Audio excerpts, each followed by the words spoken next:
Yes, video on करो done. और अब अपन स्टार्ट करते हैं।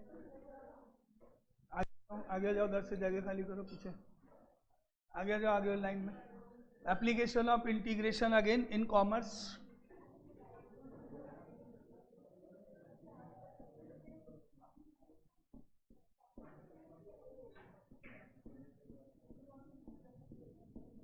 Consumer surplus, consumer surplus and producer surplus.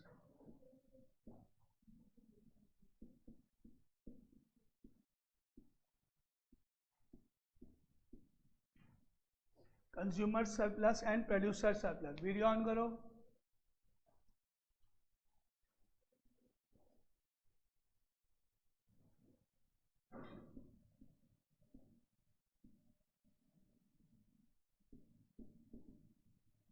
एक होता है demand function.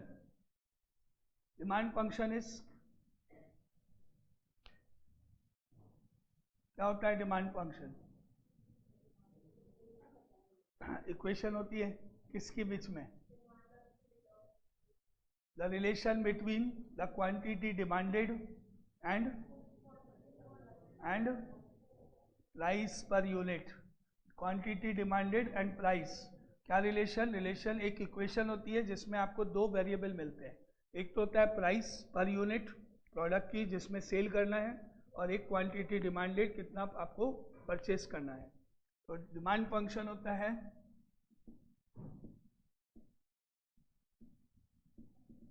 The relation between quantity demanded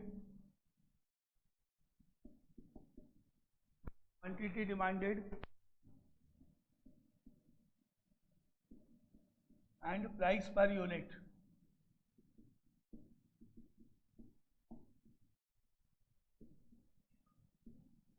Price per unit. तो सपोज करो कि मान लेते हैं, सपोज कि एक कोई पेन है,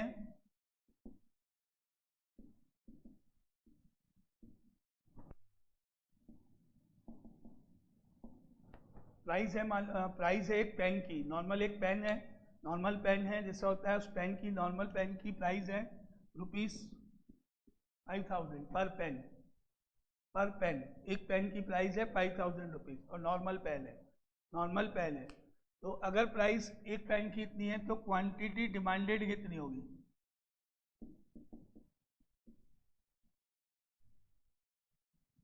क्वांटिटी डिमांडेड 0, ऑलमोस्ट 0। कोई नहीं खरीदेगा उसको, कोई डिमांड नहीं करेगा, कोई मार्केट में नहीं कहा कि पहले हमको करना है, बताओ। तो आपने एक ऑब्जर्वेशन क्या देखी, जैसे जैसे प्राइस हाई होती जाएगी वैसे वैसे क्वांटिटी डिमांडेड लो होती जाएगी।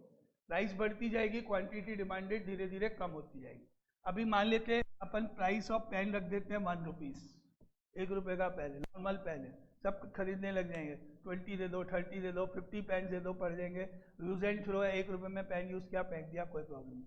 5 दिन भी चल गया, 10 दिन भी चल गया, बहुत है, ₹1 में क्या है, ₹1 ले। जितनी ज़्यादा प्राइस कम होती ज़्यादा क्वांटिटी हाई होती जाएगी। प्राइस जैसे जैसे बढ़ाओगे क्वांटिटी धीरे धीरे कम होती जाएगी। ये रिलेशन होगा इनमें। तो ये लाइन अपन यहाँ पे लिख लेते हैं।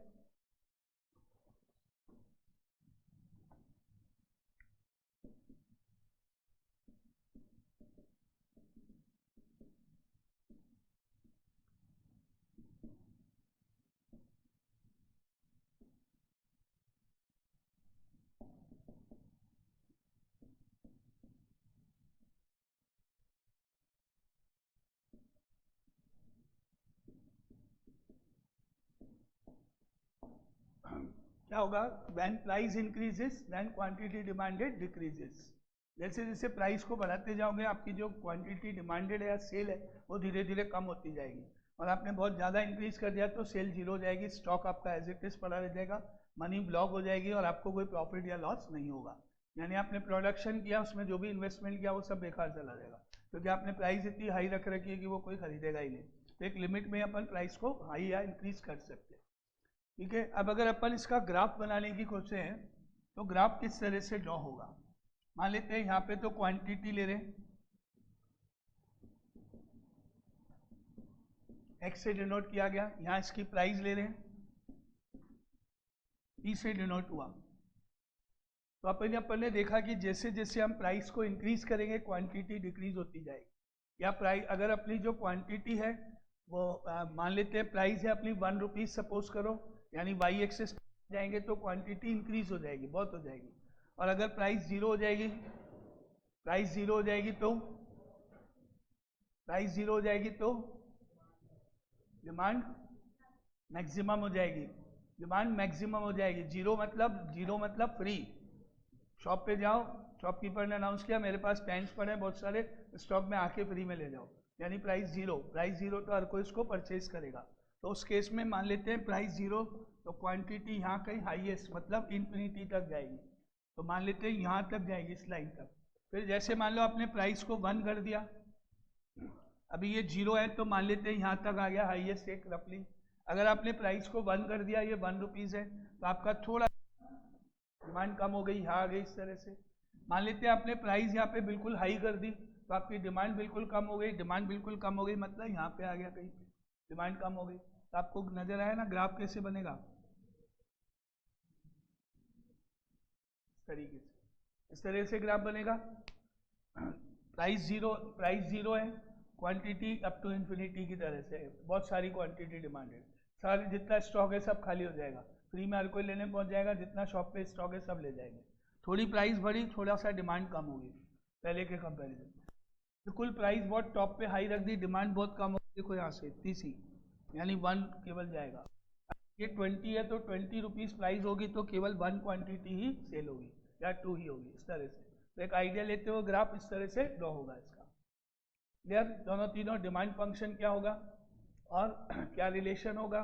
प्राइस को इंक्रीज करेंगे तो डिमांड कम होती जाएगी, और उस बात को इसको ध्यान रखते हुए इस लाइन को हमने ये ग्राफ बनाया, ठीक है। और डिमांड फंक्शन को इस तरह से डिनोट किया जाता है,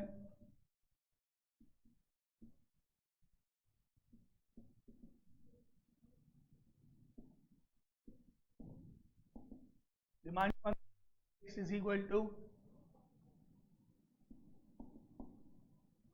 ax प्लस b, ए और बी तो कॉन्स्टेंट्स हैं और x यहाँ पर नंबर ऑफ यूनिट्स है, number of quantity units demanded है। डी फॉर प्राइस भी बोलते हैं, ऐसे भी लिखते हैं dx is equal to p is equal to a plus b। यहाँ पर p तो प्राइस पर यूनिट है, जब भी पे p लिखते हैं हमेशा आपको ध्यान रखना है p हमेशा प्राइस डिनोट करता है, लेकिन हमेशा पर यूनिट, एक यूनिट को सेल करने की प्राइस होती है हमेशा। ये अपन ने एप्लीकेशन ऑफ डेरिवेटिव के टाइम पे भी पढ़ा हुआ, आपको ध्यान होगा, जब रिवेन्यू निकालते थे P इंटू क्यू करके वो चीज़, तो P हमेशा प्राइस होती है लेकिन पर यूनिट की होती है। और X डिनोट करता है क्वांटिटी को डिनोट करता है, और A और B कॉन्स्टेंट्स हैं यहाँ पर।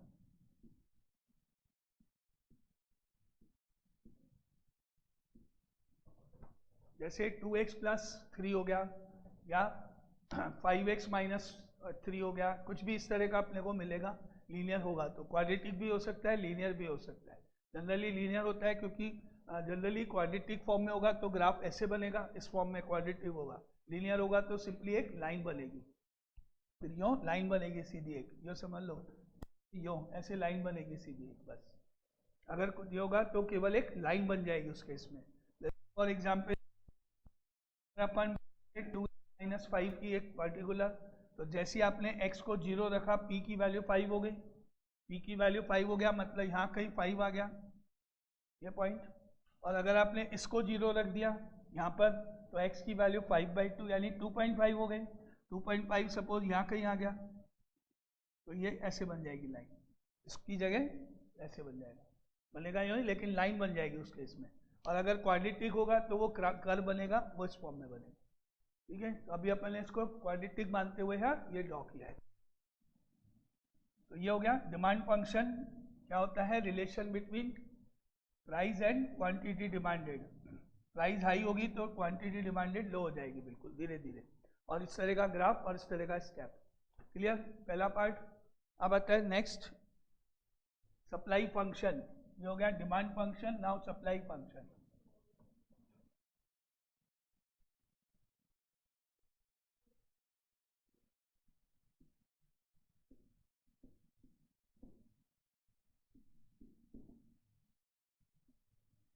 Supply function is the relation between price per unit and the quantity supplied. यहाँ पे डिमांडेड है क्वांटिटी जो कंज्यूमर डिमांड करेगा, यहाँ पर है सप्लाइड जो प्रोडक्शन करने वाली कंपनी मार्केट में सप्लाई करेगी. मान लेते हैं अभी जैसे एट प्रेजेंट कार्स की बात करते हैं, मारुति कार का कोई मॉडल आया कोई भी, और वो मॉडल अपने पास इतना पॉपुलर हुआ कि उसकी सप्लाई चाहिए मार्केट में, डिमांड बहुत ज़्यादा है, हर कोई उसको परचेज करना चाह रहा है, तो क्या करना पड़ता है, बुकिंग करानी पड़ती है. बुकिंग करेगी, बुकिंग करने के बाद कोई किसी कार की सप्लाई 1 मंथ के बाद होगी बुकिंग के, कोई और भी हाई डिमांड है 6 महीने के बाद, साल भर के बाद, बुकिंग के इतने टाइम बाद, तो ये जो प्रोड्यूसर है वो सप्लाई करेगा धीरे धीरे डिमांड के अनुरूप या प्रेजेंट प्राइस के रूप में. तो सप्लाई फंक्शन हो गया द रिलेशन बिटवीन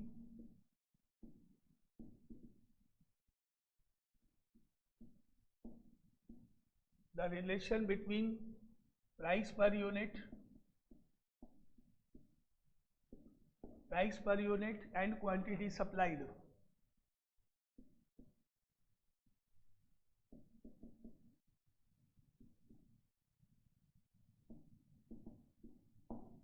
ये प्रोड्यूसर के पॉइंट ऑफ व्यू से जो प्रोडक्शन कर रहा है वो सप्लाई करेगा, वो भेजेगा, और वो डिमांड फंक्शन कंज्यूमर के हिसाब से, डिमांड के हिसाब से, प्राइस कम होगी तो कंज्यूमर ज़्यादा आइटम परचेज करेगा, प्राइस ज़्यादा होगी तो आइटम कम परचेज होंगे. अब यहाँ पे बताओ क्या रिलेशन होगा.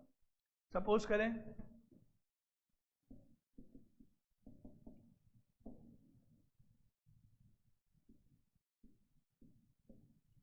करें प्राइस ऑफ अ पेन मान लेते हैं 5 है नॉर्मल पेन, तो क्वांटिटी सप्लाइड क्या होगी,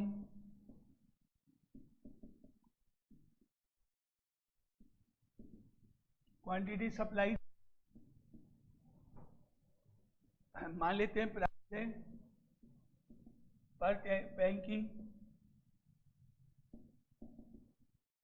₹10, तो क्वांटिटी सप्लाइड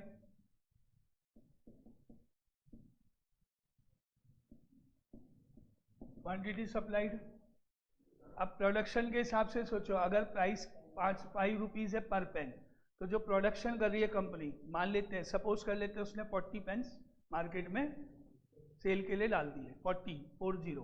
अब जब प्राइस 10 हो गई तो वो क्वांटिटी ज़्यादा सप्लाई करेगा कि कम करेगा, ज़्यादा करेगा, बोलेगा 10 रुपीज़ हो गए, ज़्यादा आ रही है रिवेन्यू, जल्दी से मार्केट में रिलीज़ करो.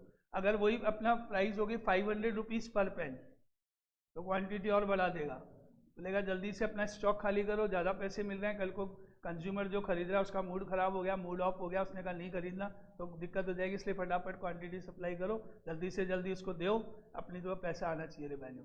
तो जैसे जैसे वो प्राइस ज़्यादा होगी वैसे वैसे उसकी क्वांटिटी बढ़ेगी. आप उल्टा चल रहा है ना, 5 रुपीज़ है लेस, 10 पे मोर, 15 पे और मोर, 20 पे और more and so on.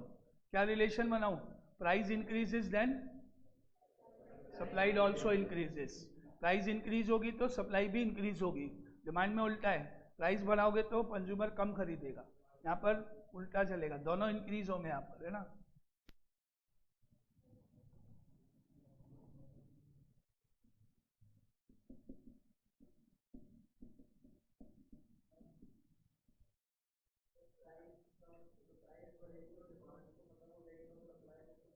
Demand से मतलब नहीं है, देखो अपने पास एक शॉपकीपर है और एक होलसेलर है जिसने प्रोडक्शन किया है.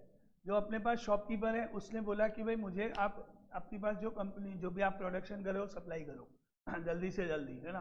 तो उसने कहा ठीक है, बोलो कितने में आप परचेज करोगे, उसने कहा 5 रुपीज़ की रेट से परचेज करूँगा. तो उसने प्रोडक्शन किया, बोले अभी मेरे पास प्रोडक्शन अवेलेबल नहीं है, स्टॉक नहीं है, टाइम लगेगा, बनाना पड़ेगा, अभी मेरे पास है ही नहीं, थोड़ा टाइम लगेगा, 2 महीने 3 महीने 6 महीने, हाँ मैं अभी आपको 5 यूनिट दे सकता हूँ, दे दिया. अब जिस जो शॉपकीपर है उसने क्या सोचा, बोले एक काम करते हैं प्राइस बढ़ा के देखते हैं क्या पता ज़्यादा, उसने कहा मैं 10 रुपीज़ पर प्रोडक्ट के हिसाब से आपको पेमेंट करूँगा उसको. तो वो क्या करेगा, जल्दी से प्रोडक्शन करेगा, ज़्यादा आइटम सप्लाई करेगा, बोले फटाफट से ले लो, पहले 5 दे रहा था अब 10 दे देगा. मान ले उसने कह दिया, शॉपकीपर ने बोला मैं आपको 100 रुपीज़ पर यूनिट से पेमेंट करने वाला हूँ. वो कंज्यूमर से क्या लेगा वो उसकी हेडक है शॉपकीपर की, वो कंज्यूमर को बेचेगा नहीं बेचेगा वो उसकी हेडक है. शॉपकीपर डिमांड कब करेगा, जब कंज्यूमर की डिमांड आई होगी तभी तो करेगा. तो वो तो शॉपकीपर और कंज्यूमर के बीच है.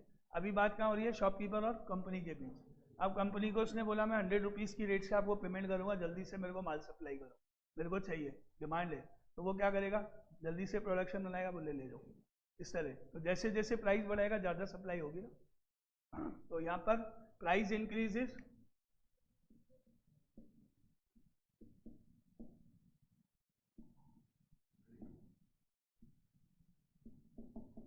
एंड क्वांटिटी भी इंक्रीज होगी।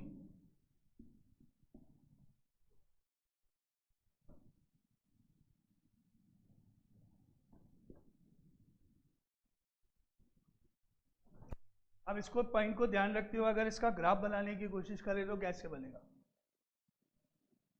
यहाँ पर वही क्वांटिटी है, एक्स की वैल्यू है, यहाँ एक्स है, यहाँ प्राइस है पर यूनिट पी। अब सोचो सबसे पहले अगर प्राइस 0 हो गई तो क्वांटिटी सप्लाइड 0। जब कुछ मिलेगा नहीं तो कंज्यूमर जो है, जो प्रोडक्शन करा है वो 0 में कैसे देगा, वो सप्लाई नहीं देगा, मना कर देगा, मेरे पास स्टॉक ही नहीं है, एक भी नहीं है। तो 0 पे 0, प्राइस 0 तो क्वांटिटी सप्लाइड 0। ठीक है, अब मान लेते हैं प्राइस हो गई यहाँ पर सपोज 5 रुपीज़ 5, तो क्वांटिटी हो गई मान लेते हैं 5 यूनिट्स। अब प्राइस हो गई मान लेते हैं 10, तो क्वांटिटी बढ़ जाएगी सप्लाई की, तो यहाँ पर कहीं आके यहाँ पॉइंट आ जाएगा ऊपर, मान लेते हैं यहाँ पे कहीं। इस तरह से ये इंक्रीज होता जाएगा। अगर लीनियर होगा तो लाइन बन जाएगी यूँ इस तरह से लीनियर की, और अगर क्वाड्रेटिक या क्यूबिक कोई फंक्शन होगा तो ग्राफ बन जाएगा। किस तरह का, इस तरह से। पहले यूँ बनाया था उल्टा अपन ने, अब ये इस तरह से बन जाएगा। ठीक है, क्या हुआ, ऐसे नहीं बनेगा तो कैसे बनेगा, तो इस तरह से इसका कर्व बन जाएगा अपने पास यहाँ पर। दैट इज, बोलो लक्ष्य, डाउट, एक पॉइंट पे आके क्यों डिक्लाइन क्यों करेगा, रीजन कौन सा, क्या बोल, हो गई हो गई। शॉपकीपर है, तुम शॉपकीपर हो, तुमने कहा मेरे को तो 5000 में दे दो, मैं लेने को तैयार हूँ।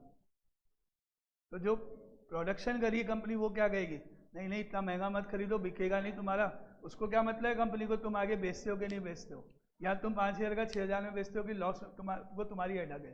कंपनी कहेगी 5000 रुपये पर यूनिट, फटाफट ले लो, सारा स्टॉक दे देगी आपको, बोले दे दो।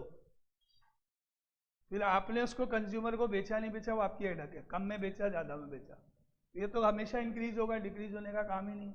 जब प्राइस बढ़ाते जाओ कंपनी माल बनाती जाएगी, बेचती जाएगी जितनी जल्दी होगा। जैसे कार की बात करें, मारुति कार की डिमांड है बहुत ज़्यादा, ठीक है। अब कोई आया कंज्यूमर, कंपनी ने क्या करा, प्राइस डिक्लेयर कर दी। क्या डिक्लेयर कर दी इसका, कि भाई इस कार की जो प्राइस है वो 5 लाख से या 10 लाख से, ये कार है, मार्केट में लॉन्च करी। ठीक है, जैसी लॉन्च करी रिस्पॉन्स आया बहुत तगड़ा, क्या आया, कंज्यूमर गए फटाफट जितने भी है, बोले बुक करो, हमको चाहिए हमको चाहिए हमको, ये बहुत अच्छी कार से हमको फटाफट चाहिए। उसने कंपनी ने प्रोडक्शन रोक दिया, धीरे कर दिया, जो बढ़ने दो डिमांड, और अच्छी है डिमांड बढ़ेगी, सही है। देन बाद में ब्लैक या प्रीमियम, बोले जिसको जल्दी चाहिए नंबर लगाओ, जिसको जल्दी चाहिए एक्स्ट्रा पेमेंट दो, उसी हिसाब से बढ़ती जाएगी ना प्राइस, उसकी कंपनी ज़्यादा देगी। अब सोचो कंपनी ने 5 लाख रुपए की कार पर डिक्लेयर कर दी, लॉन्च कर दिया, एक भी कंज्यूमर नहीं आया खरीदने, बोला नहीं इसकी रेपुटेशन अच्छी है, नहीं खरीदेंगे कार, एक भी नहीं आया। नेक्स्ट थोड़े टाइम बाद कंपनी इसकी रेट डाउन करेगी या डिस्काउंट देगी या उसके ऊपर ऑफर्स देगी, क्या परचेज करो इतनी एसेसरीज फ्री है, ये है वो है। तो ये होता है ना उल्टा रूल। ठीक है, तो इसका ग्राफ इस तरह से ड्रॉ होगा, यहाँ पर इस फॉर्म में कर्व के रूप में आपको बताइए, इस तरह से लिखा हुआ मिलेगा आपको, supply function,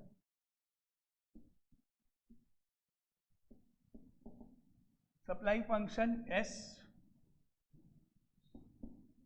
S X is equal to P is equal to A X plus B, linear होगा तो, और क्वाड्रेटिक होगा तो वो स्क्वायर आ जाएगा या जो भी है। ये क्वाड्रेटिक के हिसाब से ग्राफ बनाया, ये तो लाइन ऐसे बन जाएगी स्ट्रेट, लीनियर होगा तो लाइन बन जाएगी। ठीक है, तो ये दो पार्ट, डिमांड आपने देखी, सप्लाई आपने देखा, क्या होगा। अब यहीं पे एक बात,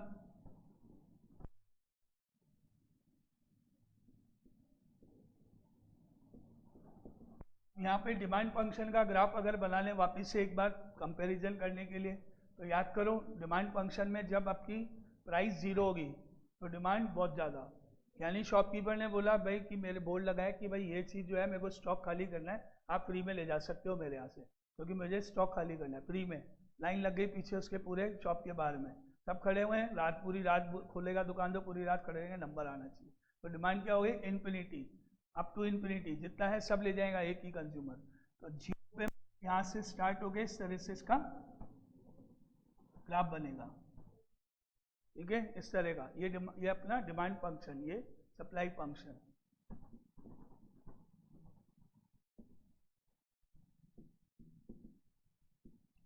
डिमांड फंक्शन, ये सप्लाई फंक्शन, तीन दोनों बात। Now clear, 2 point.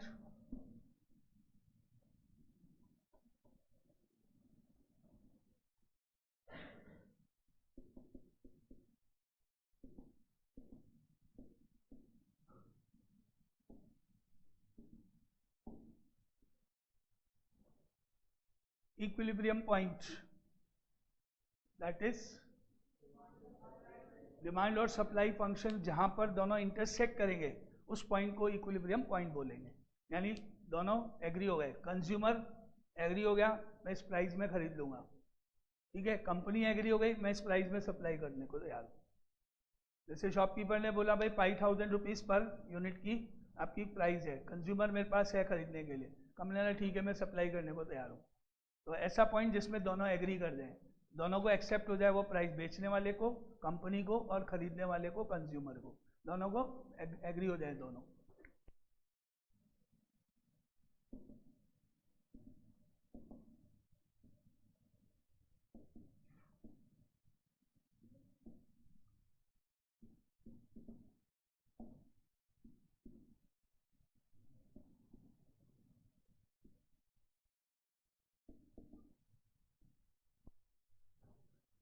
A point where demand function and supply functions intersect each other.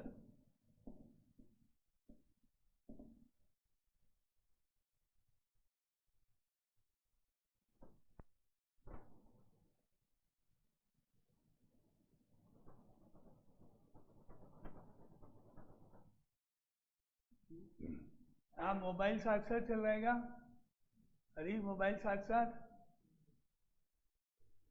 अरे मोबाइल साथ साथ चल रहा है, उसको बंद करो। नाउ अब ये आपका एक फंक्शन बना हुआ है, कौन सा, सप्लाई, वो डिमांड फंक्शन, उसको उठा के यहाँ पे पेस्ट कर दें, मतलब यहाँ बना दे एक ही उस पर, तो आपका ग्राफ कैसे बन जाएगा, ऐसे बन जाएगा कुछ यहाँ पर इस फॉर्म में। और जहाँ ये दोनों इंटरसेक्ट हो गए, ये हो गया आपका सपोज पॉइंट ए, ये हो गया इक्विलिब्रियम पॉइंट। यहाँ पर ये जो हमने ये वाला पार्ट बनाया ये है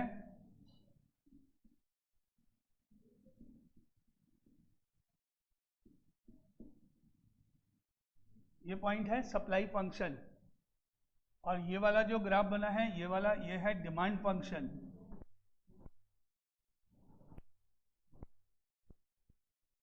ये है डिमांड फंक्शन, और ये जो यहाँ पे दोनों इंटरसेक्ट हो रहे हैं, दिस पॉइंट ए पॉइंट, ये है इक्विलिब्रियम पॉइंट।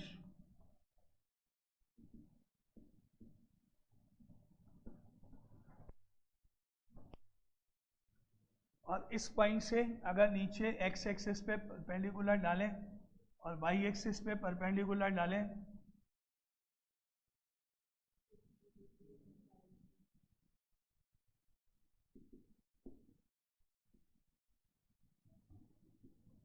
एक परपेंडिकुलर दोनों इस तरह से ड्रॉ करें, तो यहाँ जो ए पॉइंट का जो बी पॉइंट है ये हो गया x0, 0। इसका जो x कोऑर्डिनेट होगा उसको हमने x0 से डिनोट किया है, और y कोऑर्डिनेट तो 0 है ही क्योंकि ये x एक्सिस पर लाई करता है। और ये जो C पॉइंट है ये y एक्सिस पे लाई करेगा, तो इसका पॉइंट हो गया 0, P0, क्योंकि ये y एक्सिस पर है, x कोऑर्डिनेट 0, और जो भी यहाँ प्राइस होगी जिस पे दोनों एग्री कर रहे हैं, कौन, कंज्यूमर भी और प्रोड्यूसर भी, दोनों एग्री कर रहे हैं कि भाई इस प्राइस पे हम आपको सेल करेंगे, कितनी यूनिट सेल करेंगे इस प्राइस पर, वो नीचे है x0, इतनी यूनिट तक हम आपको इस प्राइस पे दे सकते हैं। तो ये पॉइंट क्या कहलाएगा, इक्विलिब्रियम पॉइंट, जिसके कोऑर्डिनेट हो गए x0, p0, पॉइंट A के, ठीक है। तो ये इक्विलिब्रियम पॉइंट का मतलब हो गया।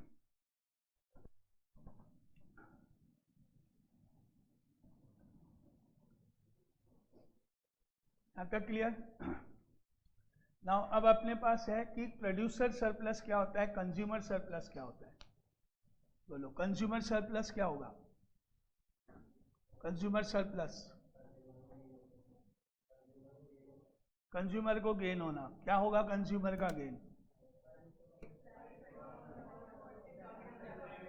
जैसे अपन एक मान लेते हैं कंज्यूमर है,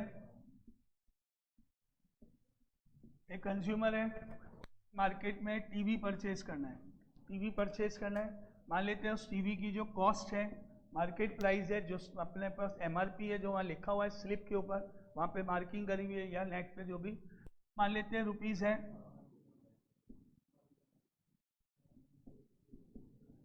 चलो 50,000 उसकी प्राइस है टीवी की, सपोज करते हैं।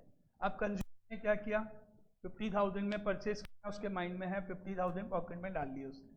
अब करेगा में जाना है या फिर नेट सर्च करना है, ऑनलाइन मंगाना है, तो वो नेट पे सर्च करेगा, मार्केट में जाएगा, मार्केट में अलग अलग शॉप्स पे जाएगा, भाई ये टीवी मेरे को परचेज, उसको मालूम है 50,000 प्राइस है, जेब में पॉकेट, बोला मेरे को करना है, कैश करना है, कितने में देना है, तो शॉपकीपर ने बोला 45,000 हो जाएगा आपके लिए डिस्काउंट, बोलेगा ठीक है, सोचेंगे, फिर आगे जाएगा 40,000 आ गया, कोई बोलेगा 42 में देंगे, कोई बोलेगा 46 में देंगे, इस तरह से।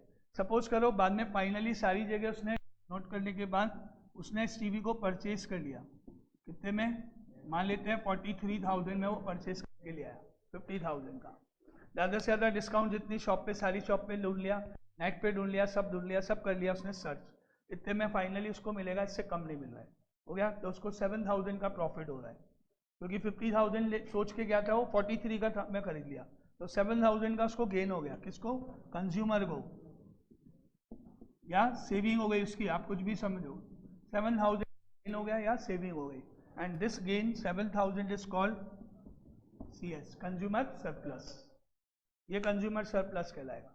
जितना भी उसने सोच रखा है, जो भी प्राइस में वो परचेज करने को एग्री करता है, उससे कम में परचेज कर लेगा, तो जो भी उसको प्रॉफिट होगा, गेन होगा, that is called consumer surplus, ठीक है। अब इस ग्राफ में कंज्यूमर सरप्लस कहाँ होगा, भाई अब कंज्यूमर एग्री हो गया, मैं इस प्राइस में परचेज करने जा रहा हूँ, इस प्राइस में, यहाँ पर,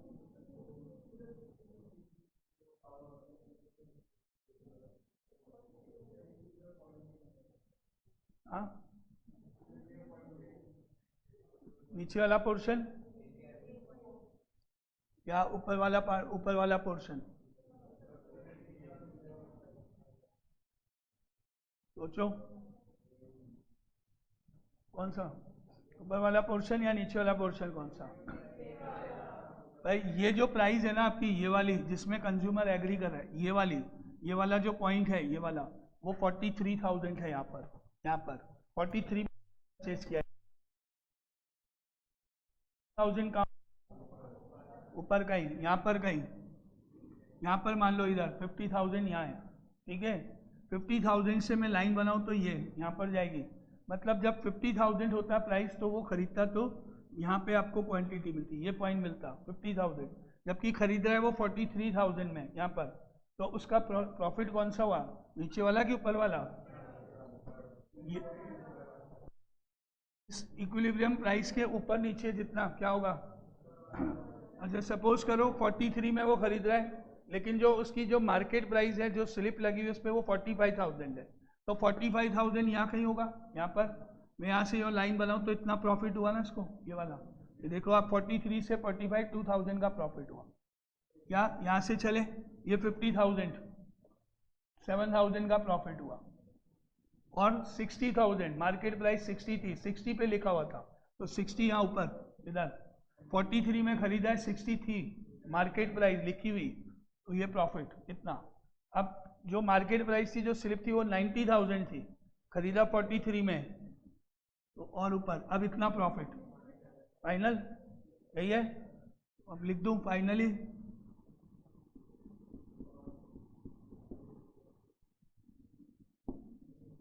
ये कंज्यूमर सरप्लस ऊपर वाला, इक्विलिब्रियम प्राइस के ऊपर वाला, ये सब कंज्यूमर सरप्लस। अपने को ये नहीं पता ना उन पॉकेट में कितने लेके गए, उसी हिसाब से बीच में लाइन बन के वहां तक का प्रोड्यूस कंज्यूमर सरप्लस। एंड उसका तो ऊपर वाला पोर्शन क्या हो गया, कंज्यूमर सरप्लस को डिनोट करेगा यहाँ पर।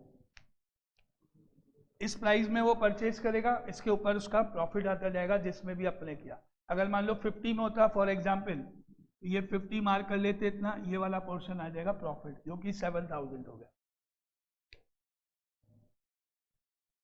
अधिका वीडियो ऑन करो, परी वीडियो सही रखो। तो ये जो पोर्शन शेड किया है that is called consumer surplus. नया कंज्यूमर सरप्लस क्या हो गया, एक्स्ट्रा जो बेनिफिट होगा उसको। अब आते हैं अपन इस कंज्यूमर सरप्लस को निकालने के लिए, मतलब इस एरिया को फाइंड करना होगा। मुझे बताना होगा कि ये कितना होगा। मेरे को P0 मालूम नहीं क्या है, क्वांटिटी X0 मालूम नहीं क्या है, लेकिन ये एरिया कैसे निकालो। अब कौन बताएगा एरिया कैसे निकालें। फॉर एग्जाम्पल अपन इसको ऐसे ड्रॉ कर लेते हैं, कैसे निकालू एरिया। रेक्टेंगल तो बना हुआ है, याद करो area bounded by next part. अभी इससे प्रीवियस वाला टॉपिक, इससे पहले वाला पार्ट वो अपन ने जो किया, शेडेड एरिया निकालना है यूजिंग इंटीग्रेशन।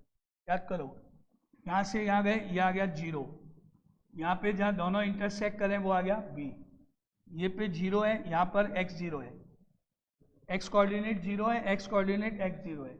ये लाइन क्या कहलाएगी, लिमिट इंटीग्रेशन। याद करो, तो लास्ट टर्न पे अपन ने किया हुआ एरिया निकालने के लिए। यहाँ से यहाँ तक जाएंगे, पहले यहाँ तक गए, यहाँ तक जाके फिर यूँ गए, यूँ गए, यूँ जाने के बाद ऐसे गए कर्व के अलोंग। कौन सा कर्व, कौन सा कर्व, डिमांड फंक्शन। यूँ गए डिमांड फंक्शन के अलोंग, फिर आए वापिस यहाँ, वापिस यहाँ अपनी ओरिजिनल पोजीशन, अपने ओरिजिनल पॉइंट पे, यहाँ से यहाँ तक लिमिट, और ये वाला पोर्शन इंटीग्रेट, ये वाला पोर्शन। एरिया कौन सा निकलेगा,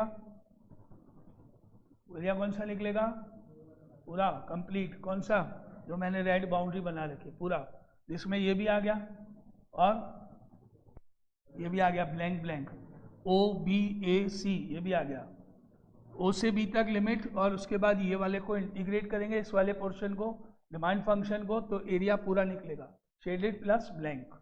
limit 0 to x0, integration demand function का पूरा एरिया निकलेगा अभी, है ना ये। अब आ जाओ नेक्स्ट पार्ट में, डायग्राम देखो ध्यान से बताना। अब आते हैं अपन वापस मूव करेंगे। अब ग्रीन देखो, यहाँ से यहाँ तक गए, यहाँ से यहाँ तक गए, यहाँ से यहाँ तक गए, यहाँ से यहाँ तक मूव किया, इस लाइन के अलोंग यहाँ से यहाँ तक मूव किया, और यहाँ वापस आ गए। अब ये ग्रीन बाउंड्री देखो, ये ब्लैंक एरिया दिख रहा है, ब्लैंक एरिया नजर आ रहा है, ये निकलेगा पहले टोटल एरिया, फिर ब्लैंक एरिया। ब्लैंक एरिया यानी कि ये जो पोर्शन है किसको रिप्रेजेंट कर रहा है, ये है रेक्टेंगल। ये जितना डिस्टेंस है उतना ही ऊपर है rectangle. Area of rectangle is length into breadth, direct manually बिना इंटीग्रेशन। ये लेंथ x0 कितनी है, x0, ये ब्रेथ कितनी है, P0, तो इसका एरिया P0 x0, रेक्टेंगल का एरिया। माइनस कर देंगे तो शेडेड एरिया आ जाएगा आपके सामने, ठीक है। अब यहाँ से बन रहा है फॉर्मूला इसका, आपको देखो, इससे अपन एरिया बाउंडेड करते हुए फॉर्मूला बनाने जा रहे हैं। Now consumer surplus is equal to integration of 0 to x0 तो लिमिट, 0 से x0 तो limit, integration of that line, ये वाली लाइन जो कि डिमांड फंक्शन है, integration of demand function, D for demand, demand function जैसा अभी लिखा, डिमांड फंक्शन का इंटीग्रेशन 0 to x0 लिमिट में, और minus P0 to x0 area, that is P0 into x0, ठीक है। जो पहले वाला टॉपिक, उससे पहले पूरा एरिया निकलेगा, उसमें से रेक्टेंगल माइनस हो रहा है, जो कि P0X0 है। तो ये फॉर्मूला, ओके क्लियर। अब जो मेन पॉइंट है वो ये है, बाकी सब थ्योरी है, बाकी सब आपको समझने के लिए, बाकी मेन क्वेश्चन के लिए ये इंपॉर्टेंट है। ये आपसे बस ये आपको निकालना पड़ेगा हर क्वेश्चन में। क्या दे रखा होगा, एक डिमांड फंक्शन दे रखा होगा और आपको x की या p की वैल्यू दे रखी होगी, भाई ये इक्विलिब्रियम प्राइस है या ये इक्विलिब्रियम पॉइंट है x की वैल्यू, तो आपको ये सॉल्व करना पड़ेगा। ये मेन पॉइंट ये है। अगर डायरेक्ट अपन फॉर्मूला लिखते तो थोड़ा एक्सप्लेन नहीं हो पाता कि कौन क्या है, कहाँ से आया, क्यों आया, इसलिए पहले पूरा स्टेप लिखा है। अब आते हैं supply function, sorry producer surplus. बोलो कौन सा पोर्शन प्रोड्यूसर सरप्लस है?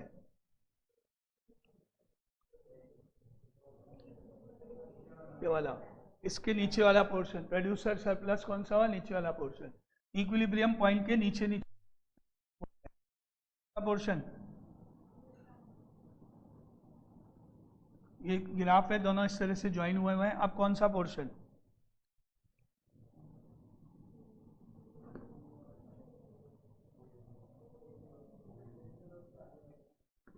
OAB, OAB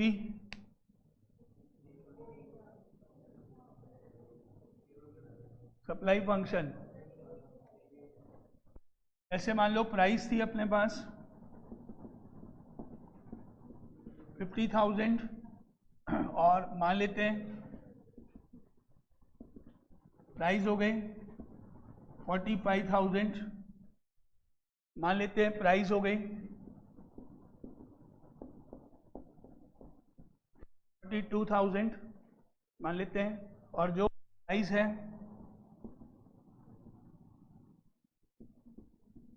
40,000, यानी प्रोड्यूसर ने इस प्राइस में सोचा था बेच देंगे अपन, यहाँ तक सेल करेंगे, प्रोड्यूसर ने सोचा कोई प्रॉफिट, अपने को प्रॉफिट होगा तक अपन ये सोच लगा, लेकिन उसने स्लिप लगाई मार्केट की, मतलब वहाँ पे MRP लगाई 50,000। उसको मालूम कंज्यूमर ऐसे कोई नहीं खरीदता है, बिना बार्गेनिंग के कोई खरीदता ही नहीं आजकल। MRP लिखेंगे ऐसे थोड़ी गिन लो पैसे, मालूम है कि MRP पे कोई नहीं खरीदेगा, तो उसने MRP लगा दी 50,000।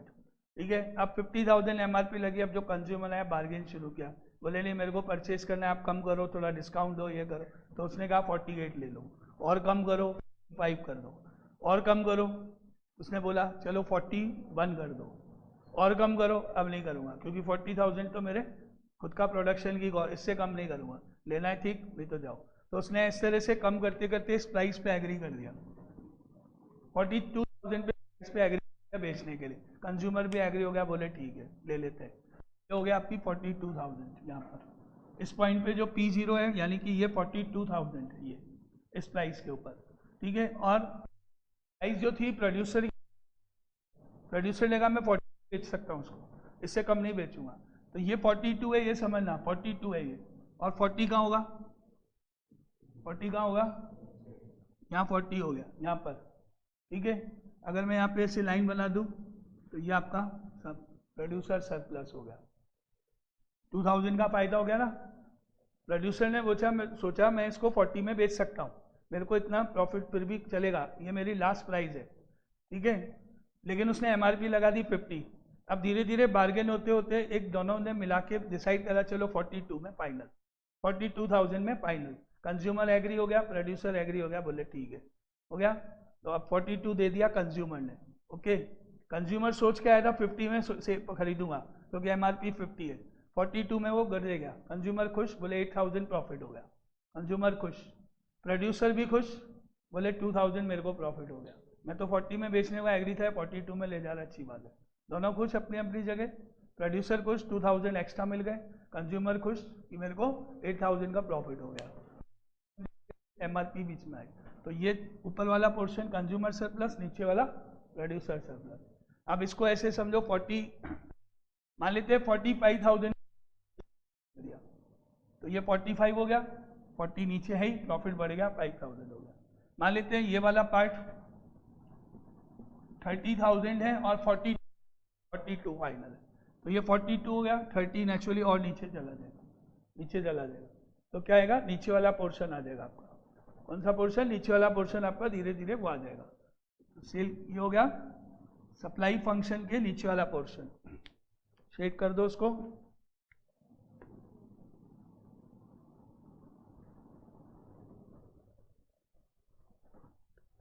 कौन सा पोर्शन? सप्लाई फंक्शन के नीचे वाला पोर्शन अपना शेडेड एरिया हो जाएगा, जो अपने को फाइंड करना होगा। अब शेडेड पोर्शन के नीचे वाला पोर्शन जो है अपना लाइंस के नीचे, वो अपना पोर्शन शेड होगा। जैसे यहाँ से यहाँ तक मैं बना दूँ, मान लो ये वाला पोर्शन हो गया एक तरह से,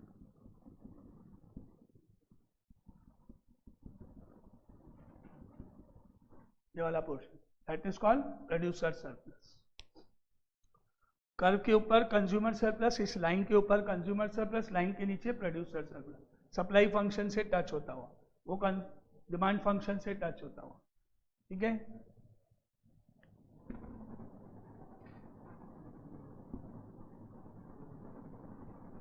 प्रोड्यूसर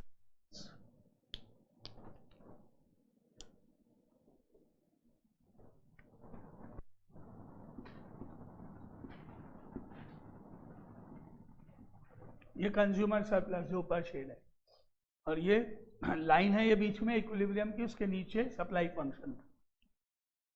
अब इसको कैसे निकालोगे? डायग्राम देखो, पहले कहाँ कैसे नहीं जाए, यहां से चले यहां तक, यहां तक, फिर ये लाइन, फिर ये लाइन, फिर ये लाइन, ब्लू रेक्टेंगल बना। रेक्टेंगल, रेक्टेंगल में क्या क्या आ गया? जो ग्रीन शेडेड है पीएस वो भी आ गया, और जो ब्लैंक पोर्शन दिख रहा है वो भी आ गया, पूरा आ गया, ब्लैंक भी आ गया इसमें। प्रोड्यूसर सरप्लस ये है ग्रीन शेडेड, ब्लू शेडेड पूरा रेक्टेंगल है, ब्लैंक आपके सामने है। एक्स्ट्रा आ गया, एक्स्ट्रा नहीं चाहिए।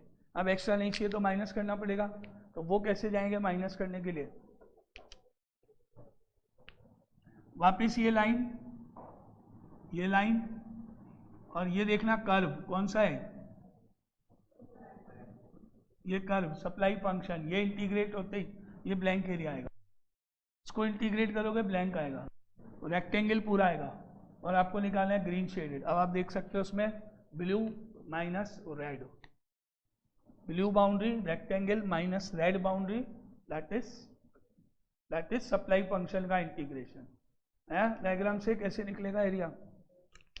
तो नेक्स्ट इज प्रोड्यूसर सरप्लस।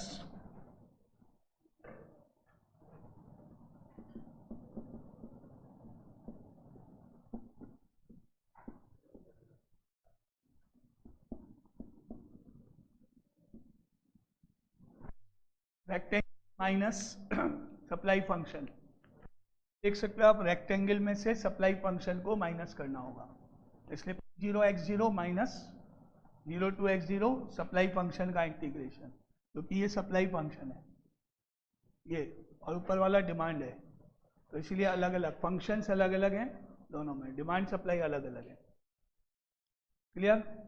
ये भी आप देखो डायग्राम से, आपको पता है कि इस पॉइंट की जरूरत पड़ने वाली है अपने को, क्योंकि यहाँ पर जो x आएगा वो x0 हो जाएगा, और जहाँ पे जो p आएगा वो p0 हो जाएगा। तो यहाँ जो p0 x0 आपको चाहिएगा वो या तो गिवन होगा क्वेश्चन में, या आपको निकालना पड़ेगा। और ये पॉइंट जैसा अपने ग्राफ में किया था, याद करो, पैराबोला और लाइन बनाने के लिए क्या करते थे? Intersection point. तो अभी आपको ये पॉइंट निकालना पड़ेगा, जो भी आपको डिमांड दे रखी होगी, जो भी आपको सप्लाई दे रखी होगी, उन दोनों को इक्वल कर देंगे, जितनी डिमांड है उतनी सप्लाई, ये मानते हुए इक्वल कर देंगे, दोनों को सॉल्व करेंगे, इक्वेशन बनेगी, क्या आ जाएगी? x और p की वैल्यूज, x आके p निकाल लेंगे, p निकाल के x, जैसा अभी अपन ने पहले किया था, वो आ जाएगा p0 x0, जो x आएगा वो x0, जो p आएगा वो p0। बस फिर उस फॉर्मूले को यूज करेंगे, जो भी आपको पूछा जाएगा। डिमांड फंक्शन दे रखा होगा तो कंज्यूमर सरप्लस, सप्लाई फंक्शन तो प्रोड्यूसर। तो कई बार क्वेश्चन में क्या होगा, फॉर एग्जाम्पल बोल रहा हूँ आपको, लेट ये डिमांड फंक्शन सपोज, लेट ये सप्लाई फंक्शन सपोज, एक रफली बताया अभी, find the consumer surplus and producer surplus, ये क्वेश्चन है। पहला स्टेप कर दो, 5 minus 4x is equal to 3 plus 5x, x आएगा सॉल्व करके वो x0 हो गया, जो भी x आया वो x0 हो गया, उस x की वैल्यू को इसमें या इसमें किसी में भी रख दो, वो आ जाएगी p, क्योंकि हमेशा p से डिनोट होंगे दोनों, किसी में भी रख दो p, यानी p0 हो गया, हो गया। फिर 0 to x0 ये वाला फॉर्मूला लगा के x0 जो आया वो लिख के, 5 माइनस 4x यहाँ लिख के डिमांड फंक्शन यानी 5 माइनस 4x यहाँ, और वहाँ वैल्यू डाल के सॉल्व इंटीग्रेट, और ऐसे ही सेकंड में यहाँ पर ये वाला फंक्शन 3 + 5x वहाँ लिख के सॉल्व, ऐसा आएगा क्वेश्चन। क्लियर? सारा थ्योरी पार्ट क्या क्या करना है, कैसे निकालना है, ठीक है। ये फॉर्मुलेज मेन काम के बने कैसे, इसलिए पूरा बनाना पड़ा। थ्योरी इसलिए करी कि अपने को आया कैसे वो आपको थोड़ा आइडिया लगे। क्या वो क्वेश्चन पे डिपेंड करता है, होगा दोनों को सरप्लस, सरप्लस दोनों का होगा, डिपेंड करता है क्वेश्चन में क्या पूछा है क्या नहीं। कई बार केवल कंज्यूमर सरप्लस पूछा होगा, केवल प्रोड्यूसर सरप्लस पूछा होगा, तो इसमें एक चीज निकलेगी जो आपको पूछा होगा। हो सकता है दोनों पूछे, हो सकता है एक पूछे, होगा तो दोनों का, क्योंकि अपन क्या करते हैं, कोई भी चीज परचेज करते हैं तो एमआरपी देख लेते हैं। अपन बाजार में गए, कोई शॉप पे गए, शर्ट परचेज करनी है, कोई भी चीज परचेज करनी, एमआरपी लिखी हुई रहती है हर जगह, एमआरपी लिखी हुई है, अपन क्या करते हैं, हमेशा बार्गेन करते हैं, ये एमआरपी से कम खरीद मिलेगा। और वो जो प्रोड्यूसर है वो आपसे ज़्यादा तेज है, जो कंपनी प्रोड्यूस करे वो आपकी सारी चीज़ें जानती है कि आप क्या कर से ज़्यादा तेज है, उसको मालूम है कि अगर एमआरपी 500 रुपीज़ में रखूँगा तो आप ज़्यादा से ज़्यादा बार्गेन करके उसको 400 तक लाओगे, इससे कम नहीं लाओगे, क्योंकि थोड़ा बहुत अपने को भी सोचना पड़ता है, इससे कम में कैसे बोलने से पहले सोचना पड़ता है। अपने माइंड में क्या रख रहे हो, बोले 500 एमआरपी रखूँगा तो ये 400 तक जाएंगे, मान के चलो, ठीक है। अब प्रोड्यूसर ने जब प्रोडक्शन किया तो मान लेते हैं उसकी जो प्रोडक्शन कॉस्ट आई उसके ऊपर वो आ गई 300 रुपीज़ की प्रोडक्शन, ठीक है। अब उसने क्या कि यार अपन इसको 400 पे सेल करेंगे, इससे कम नहीं देंगे, इससे कम, तो उसने क्या करा, उसकी एमआरपी लिख दी 500 रुपीज़ लिख दी, मार्केट में लॉन्च कर दिया। कंज्यूमर आया, एमआरपी देखी 500, बार्गेन शुरू किया, बोले भाई अच्छा इसको 475 में दे दो, कुछ कम करो। जो शॉपकीपर, अच्छा 475 नहीं खरीदना, और कम करो, अच्छा 450 दे दो, नहीं खरीदना, और कम करो, 425 ले लो, एग्री कंज्यूमर, प्रोड्यूसर हो गया, कंज्यूमर खुश, 500 की चीज़ 425 में लिया है, प्रोड्यूसर खुश, 400 चाहिए थे 425 मिल गया मेरे को, तो अच्छी बात है, इस तरह से जाएगा, दोनों खुश अपनी जगह, दोनों का फायदा है।